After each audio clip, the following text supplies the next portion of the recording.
Baik, Assalamualaikum warahmatullahi wabarakatuh. Pada bab 3, masih di bab 3 ya.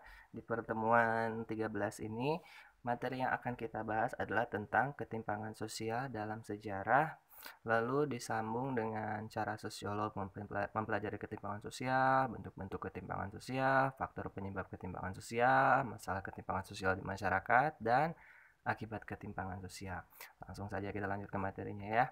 Yang pertama itu tentang ketimpangan sosial dalam sejarah. Ya, berbicara ketimpangan ya bukan sebagai sesuatu hal yang baru ya. Secara historis ketimpangan terkait dengan kepemilikan tanah, namun revolusi industri mengubah struktur masyarakat dan sumber penciptaan kekayaan.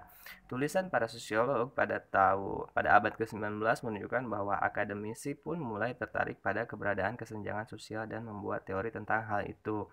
Sumber kekayaan tidak lagi pada kepemilikan tanah, tetapi pada kepemilikan alat-alat produksi seperti pabrik. Ketimpangan terjadi antara para pemilik alat produksi dan para buruh yang menawarkan tenaga mereka di pasar tenaga kerja.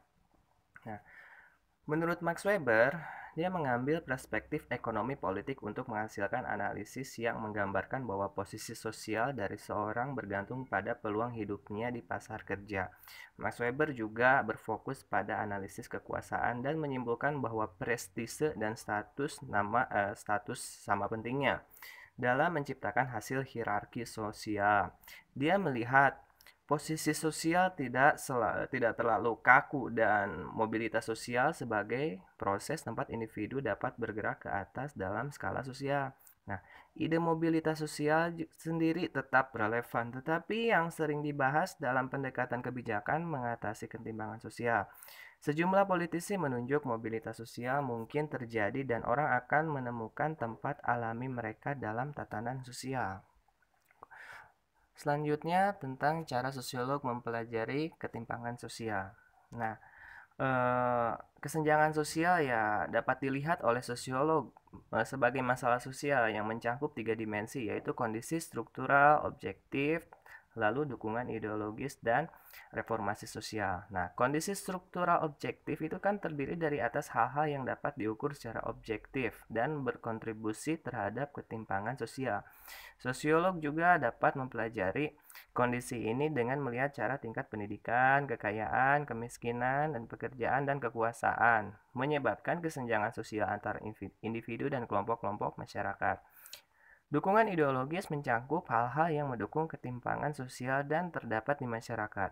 Sosiolog dapat mempelajari hal-hal seperti undang-undang, kebijakan publik, dan nilai-nilai yang dominan dapat menyebabkan ketimpangan sosial dan membantu mempertahankan ketimpangan sosial. Reformasi sosial mencangkup perlawanan terorganisasi, kelompok-kelompok perlawanan, dan gerakan-gerakan sosial. Sosiolog juga mempelajari cara reformasi sosial ini membentuk atau mengubah ketimpangan sosial yang ada dalam masyarakat. Apa dampak dari perlawanan atau gerakan sosial? Berapa lama perubahan terjadi? Apakah perubahan hanya sementara atau apakah itu menyebabkan perubahan permanen? Dan bagaimana reformasi sosial ini dimulai dan terorganisasi? Nah, sekarang kita lanjut ke bentuk-bentuk ketimpangan sosial. Dan sampai saat ini ketimpangan sosial masih saja ya menjadi masalah di sebagian negara dunia. Permasalahan ini tidak hanya terjadi di negara-negara berkembang saja, tetapi juga terjadi di negara-negara maju. Ya, kayak di Indonesia sebagai negara berkembang juga mengalami ketimpangan sosial ya. Paling tidak terdapat 6 ketimpangan sosial yang terjadi, yaitu yang pertama ada ketimpangan desa dan kota, terus kesenjangan pembangunan diri manusia Indonesia, terus ada ketimpangan antar golongan sosial ekonomi yang diperlihatkan dengan semakin meningkatnya kesenjangan ekonomi antar golongan-golongan dalam masyarakat. Yang keempat, ketimpangan penyebaran aset di kalangan swasta dengan ciri sebagian besar kepemilikan aset di Indonesia terkonsentrasi pada skala besar. Lalu yang kelima, ketimpangan antar sektor ekonomi dengan ciri-ciri sebagian sektor misalnya properti mendapat tempat yang istimewa. Dan yang keenam, ketimpangan antar wilayah dan subwilayah dengan konsentrasi ekonomi terpusat pada wilayah perkotaan, terutama ibu kota, sehingga daerah hanya mendapatkan konsentrasi ekonomi yang sangat kecil. Selanjutnya kita akan membahas tentang faktor penyebab ketimpangan sosial. Ya, faktor penyebab ketimpangan sosial dapat dilihat melalui faktor struktural dan kultural. Faktor kultural yang tadi sudah saya sebutkan ya. Yang pertama ini ada faktor struktural ya. Nah, faktor struktural berkaitan erat dengan tata kelola yang merupakan kebijakan pemerintah dalam menangani masyarakat, baik yang bersifat legal, formal, maupun kebijakan-kebijakan dalam pelaksanaannya. Faktor struktural dapat kita ibaratkan sebagai jaringan listrik yang berfungsi sebagai penyalur energi yang memberi aset kepada masyarakat agar energinya dapat dioptimalkan untuk pembangunan diri bangsa. Nah, Indonesia sendiri kan menganut paham demokrasi, sehingga aturan-aturan yang ada harus diperuntukkan bagi kepentingan rakyat, dan hal ini berarti kepentingan rakyatlah yang harus diutamakan. Kurangnya aset informasi tentang berbagai kebijakan pemerintah, baik maupun pusat daerah, juga dapat mengakibatkan tidak berjalannya upaya pemerintah dalam melaksanakan pembangunan dan pemerataan hasil pembangunan. Terus penyelenggara negara juga bukanlah penguasa negara yang bisa berbuat sekehendak hatinya ya, tetapi adalah abdi negara yang siap melayani kepentingan masyarakat. Bahkan sebagai penyelenggara negara harus menjadi pelopor demokrasi yang dapat dijadikan teladan bagi masyarakat. Nah, apabila hal ini dapat dilakukan, maka stabilitas sosial akan terjaga dan kesejahteraan sosial pun akan terwujud. Selanjutnya ada faktor kultural. Nah, faktor kultural atau budaya masyarakat ya, dapat kita ibaratkan sebagai tenaga listrik juga atau energi penggerak kehidupan masyarakat. Nah, hal ini berkaitan dengan sifat atau karakter masyarakat yang melaksanakan kehidupannya. Apakah ia malas atau rajin, ulet atau mudah menyerah, jujur atau menghalalkan berbagai cara. Terus, apakah dia suka berkompetisi atau menerima apa adanya, dan seterusnya ya. Nah, budaya masyarakat berkaitan dengan nilai-nilai yang dianut oleh masyarakat. Sebagai contohnya, masyarakat yang tidak memiliki orientasi ke depan dan sudah merasa cukup dengan apa yang dimilikannya, mereka menganggap budaya hemat, suka menabung, dan membuat rencana tidak diperlukan. Ini terjadi karena mereka merasa kebutuhan sudah tercukupi oleh sumber daya alam yang di sekitarnya. Namun, apabila sumber daya alam kian menipis, sedangkan kemampuan berusahanya lemah, maka kemiskinan yang akan mereka peroleh gitu ya. Terus kasus tentu berbeda dengan orang yang memiliki orientasi masa depan. Bagi mereka yang memiliki orientasi masa depan ya, segala sesuatunya pasti direncanakan. Suka berinvestasi, baik ilmu maupun materi, sehingga mereka mampu mengembangkan potensi hidupnya agar sukses. Berbicara tentang budaya birokrat juga yang biasa dimiliki oleh penyelenggara pemerintah, juga memiliki andil terjadinya ketimpangan sosial. Yaitu apa? Terkadang adanya mental arogan atau sombong atau belagu ya, yang merasa memiliki kekuasaan untuk menentukan segala yang menjadi wewenangnya ya, the authority ya. Akibatnya ada yang cenderung berperilaku sewenang-wenang tanpa menyadari bahwa kekuasaan yang dimiliki merupakan amanat dari rakyat dalam rangka melayani apa? Melayani masyarakat. So, oleh karena itu, faktor budaya sangatlah penting dibenahi untuk dapat menghubungkan nilai-nilai produktif dalam mengatasi ketimpangan sosial agar terciptanya apa? Sudah pasti keadilan sosial ya. Nah, selanjutnya poin besar yang B, permasalahan sosial akibat perubahan sosial di tingkat lokal disebabkan globalisasi. Ya, membahas masalah ketimpangan sosial, kita harus melihat dulu latar belakang terjadinya ketimpangan. Ada beberapa faktor yang melatar belakangi ketimpangan sosial ya. Itu kayak stratifikasi sosial, terus sikap prejudis dan diskriminasi. Yang pertama ada apa tuh? Stratifikasi sosial. Nah, stratifikasi sosial sangat berpengaruh terhadap timbulnya ketimpangan sosial. Yaitu sistem stratifikasi tertutup yang tidak memberi peluang kepada anggota strata tertentu untuk berpindah ke strata lain. Ya. Terus ada sikap prejudis. Ya, sikap prejudis ini sikap berdasarkan pada generalisasi yang tidak berdasarkan realitas dan cenderung subjektif. Terus sikap prejudis, astagfirullah.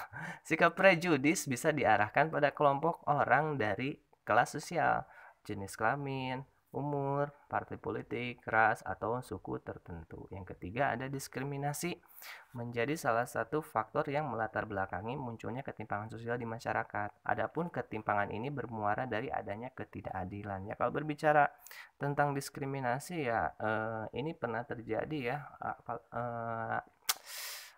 di di negara bagian barat sana ya. Lebih khususnya itu rasis ya, rasis yang membedakan ras kulit hitam dan kulit putih. Sekarang lanjut ke akibat ketimpangan sosial. Nah, ketimpangan sosial menimbulkan sejumlah akibat seperti kriminalitas, melemahnya jiwa wirausaha, monopoli, kemiskinan, kemerosotan moral, serta pencemaran lingkungan alam. Yang pertama ada kriminalitas ya, kriminalitas. Kriminalitas atau kejahatan ya sudah sebagai suatu bentuk perbuatan atau tingkah laku yang merugikan korban juga merugikan masyarakat. Wow, tindakan kriminal juga disebabkan oleh kondisi-kondisi dan proses sosial yang menghasilkan perilaku-perilaku sosial lainnya, seperti proses imitasi, persaingan, dan pertentangan kebudayaan. Menyebab munculnya tindakan kriminal juga dapat dijelaskan melalui dua teori, yaitu teori asosiasi diferensial dan teori ketegangan. Selanjutnya ada melemahnya jiwa usaha atau entrepreneurship ya. Dapat mengganggu perkembangan perekonomian bangsa. Dalam perkembangannya dibutuhkan kemampuan dana, tenaga, kemampuan manajemen, dan peluang berusaha termasuk pasar ya. Terus entrepreneurship memiliki makna yang sangat kompleks karena tidak hanya menyangkut orang yang melakukan usaha saja, tetapi menyangkut sikap mental, semangat, dan karakter yang harus dimiliki seorang pengusaha ya. Ya, pasti di antara teman-teman juga ada yang bercita-cita ingin menjadi seorang pengusaha. Karena pada umumnya orang yang menjadi pengusaha selalu berpikir bahwasanya ketika melihat orang lain bekerja, berangkat pagi, pulang malam, berangkat pagi, pulang malam, dibayar sebulan dengan bayar biaya nggak seberapa, pasti para pengusaha bakal berpikir, itu kerja atau dikerjain sih? Kok bisa berangkat pagi, pulang malam, hampir tiap hari kayak gitu, tapi dibayar sedikit. Nah, kayak gitu pada umumnya ya. Tapi ada juga yang saya pengen usaha sambil kerja, hitung-hitung buat sampingan kalau usaha mah gitu ya. Ya itu monggo wae, itu tergantung orang ya. Untuk menghindari ketimpangan sosial ya diantaranya melemahnya jiwa wirausaha. Makanya sejak dini saya pikir jiwa wirausaha wajib ditanamkan. Kalau berbicara tentang hukum sunnah ya berdagang juga merupakan bagian daripada sunnah, bahkan dianjurkan gitu ya. Lanjut monopoli. Wow. Kalau berbicara tentang monopoli ya, secara bahasa monopoli itu artinya menjual sendiri. Secara istilah, monopoli adalah suatu penguasaan pasar yang dilakukan oleh seseorang atau perusahaan atau badan untuk menguasai penawaran pasar, kayak penjualan produk barang dan jual jasa di pasar ya. Yang ditujukan kepada para pelanggannya. Ya, ciri-ciri monopoli itu ya biasanya kayak penguasaan pasar yang dikuasai oleh sebagian pihak aja. Terus produk yang ditawarkan biasanya tidak memiliki saingan. Terus ada lagi pelaku praktik monopoli tidak mempengaruhi harga produk dan juga sulit bagi pengusaha lain untuk memasuki pasar. Nah, berdasarkan apa yang sudah saya sampaikan tadi ya udah jelas bahwa monopoli sebagai akibat ketimpangan sosial yang mengganggu kesempatan produk-produk baru yang berkualitas hasil kreativitas anak bangsa. Hal ini juga akan memperparah ketimpangan sosial. Lanjut, ada yang namanya kemiskinan. Nah, kalau bicara tentang kemiskinan, ya kita sudah tahu ya, kemiskinan itu kalau di sini tuliskan bahwasanya keadaan seseorang yang tidak sanggup memelihara dirinya sendiri sesuai taraf kehidupan kelompok dan tidak mampu memanfaatkan tenaga baik mental maupun fisiknya dalam kelompok tersebut. Kalau menurut saya pribadi sih, kemiskinan itu bahasa simpelnya adalah ketika seseorang tidak bisa memenuhi kebutuhan pokok hidupnya sendiri. Gitu. Kebutuhan pokok apa aja sih? Makan nasi, minum, terus di bidang lain kayak sekolah itu kebutuhan pokok ya. Terus kesehatan, pakai baju juga merupakan bagian dari kebutuhan pokok ya. Kalau misalkan seseorang nggak bisa memenuhi kebutuhan pokoknya, maka itu layak disebut miskin ya. Mudah-mudahan kita dijauhkan dari miskin ini. Makanya untuk menghindari situasi keadaan miskin, seseorang harus menjadi pribadi yang berusaha keras supaya bisa merubah hidup menjadi lebih sejahtera. Karena untuk hidup sejahtera jangan sampai kayak orang lain ya. Ketika masyarakat ini ketimpangan sosial yang sering muncul ya gara-gara kemiskinan tuh banyak orang yang demo demonya tuh gara-gara hidup saya belum intinya demonya tuh gini ya, hidup saya belum sejahtera karena presiden misalkan. Wah, hidup saya nggak sejahtera ini gara-gara presiden belum bisa mensejahterakan masyarakat gitu ya. Oh, ini jalan banjir presiden nggak bener. Oh, ini macet presiden nggak bener. Apa-apa presiden. Kalau saya pikir ya kalau misalkan mau hidup sejahtera ya nggak usah nunggu presiden atau nggak usah nunggu pemimpin baru gitu. Kita masih punya kaki, punya tangan, punya bibir, hidung, mulut, telinga, semua ini fasilitas dari Tuhan gitu ya, dari Allah bagi yang muslim. Ini fasilitas yang mahal gitu. Kita masih punya kaki melangkah, bergerak kemana, cari peluang. Kita punya tangan, kita pakai untuk berkarya. Minimal dipakai buat hal-hal yang bermanfaat, dipakai buat menolong. Kita punya otak yang waras, kita gunakan untuk berpikir ide-ide kreatif gimana caranya supaya kita bisa mensejahterakan, minimal mensejahterakan diri sendiri. Artinya apa? Balik lagi kepada yang sudah saya sampaikan tadi bahwasanya untuk menjadi sejahtera, hidup makmur tidak harus nunggu pemimpin baru. Kita bergerak sendiri tanpa harus menunggu pemimpin baru. Kalau misalkan pemimpin di atas sana nggak benar atau zolim, ya itu urusan mereka, ya gitu kan. Yang penting kita sebagai manusia sudah berusaha sebaik mungkin demi kualitas hidup diri kita masing-masing, gitu ya. Makanya jangan sampai kayak orang lain ketika gagal bisanya nyalahin orang lain, what the heck, ya gitu, bisanya cuma nyalahin orang lain gitu ya. Nanti juga bagi yang para remaja-remaja juga akan yang sekarang masih remaja-remaja ya pastinya nanti akan sadar sendiri dan ketika kalian sudah masuk ke tahap dewasa insya Allah. Lanjut ke lanjutan ciri-ciri kemiskinan. Oh iya masih inilah. Yang pertama ada angka kematian, tingkat kesehatan rendah, terus pendidikan rata-rata rendah, sikap yang sulit menerima perubahan dan mata pencarian rendah dengan penguasaan teknologi yang rendah. Kalau menurut saya pribadi yang paling pertama itu ada di poin C, yaitu tingkat pendidikan rata-rata rendah ya. Yang B sama C itu mirip-mirip ya. Kalau misalkan dia orangnya pendidikannya tinggi, pintar tapi dia nggak sehat, saya pikir akan menjadi percuma ya gitu. Kalau misalkan ciri-ciri orang miskin itu pada umumnya mereka yang mudah sakit. Ketika orang sakit dia susah untuk bergerak dan berusaha gitu. Tapi kalau misalkan orangnya adalah penjahat, mendingan dikasih sakit aja lah biar dia nggak melakukan aksi kejahatan gitu.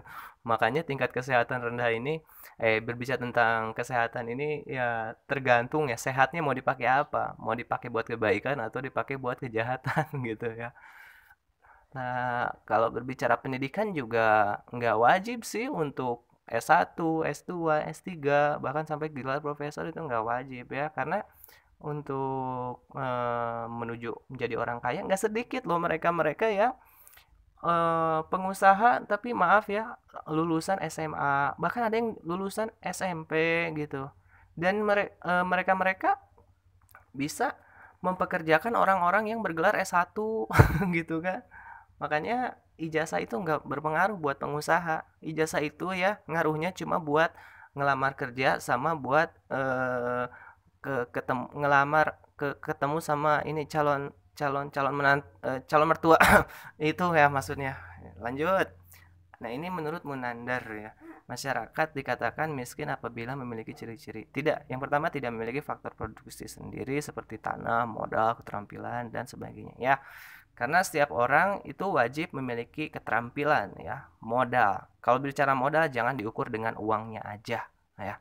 Modal itu adalah kaki, tangan, ini modal fasilitas yang tidak tidak bisa dibayar pakai uang gitu. Kalau misalkan nggak punya kaki, kita mau berjalan gimana gitu ya. Kalau misalkan kalian mengukur modal cuma pakai uang, uang, uang, uang dan uang gitu. Sekarang gini aja, seandainya ada pengusaha kaya ya, terus kalian ngeluh sama pengusaha itu, saya pengen usaha, tapi saya nggak punya modal. Terus si pengusaha kaya itu bilang, ya udah kalau gitu, kamu saya beli kakinya, satu kaki 2 miliar mau nggak? Nggak mau kan? Kalau misalkan dua-duanya kaki berarti 4 miliar kan? Nah, berarti dia udah punya 4 miliar gitu kurang lebih. Nah, itu pernah terjadi dia kalau nggak salah itu pernah diucapkan sama pengusaha sukses di Indonesia itu siapa namanya? Bob Sadino kalau nggak salah ya itu.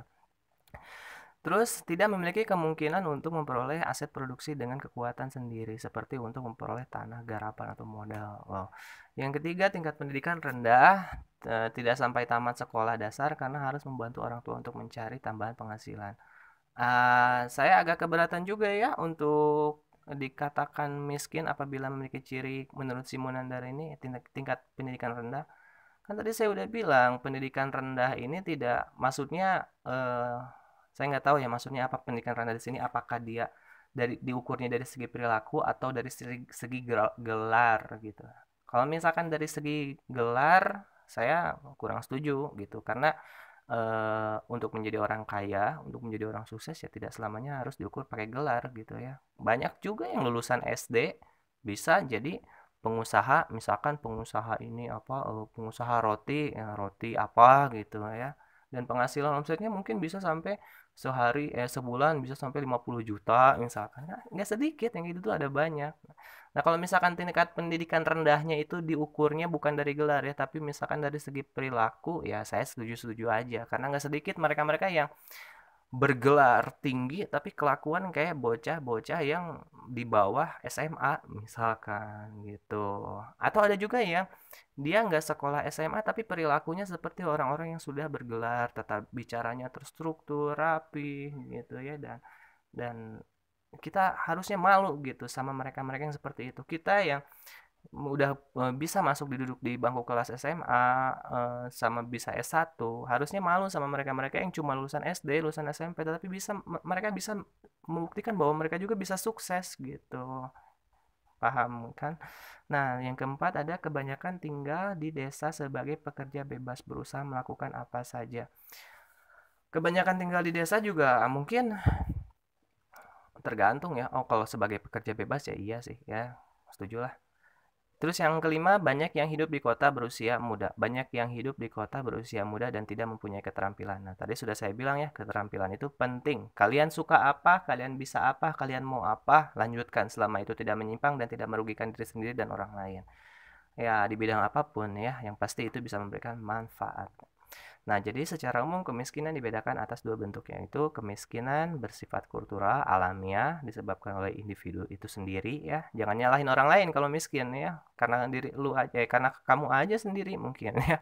Terus kemiskinan yang bersifat struktural sebagai akibat sistem dan struktur yang ada. Nah, lanjut, akibat ketimpangan sosial di sini ada kemerosotan moral ya. Kemerosotan moral muncul akibat ketimpangan sosial tidak hanya dilakukan oleh kelompok yang kurang mampu saja, tetapi kelompok masyarakat yang terpenuhi segala kebutuhannya atau mampu juga mengalami kemerosotan moral. Hal ini dipicu oleh berkembangnya sikap individualistis dan materialistis. Nah, jadi degradasi moral ini sesuatu hal yang sangat berbahaya ya, terutama bagi yang mereka-mereka yang masih muda, masih remaja gitu.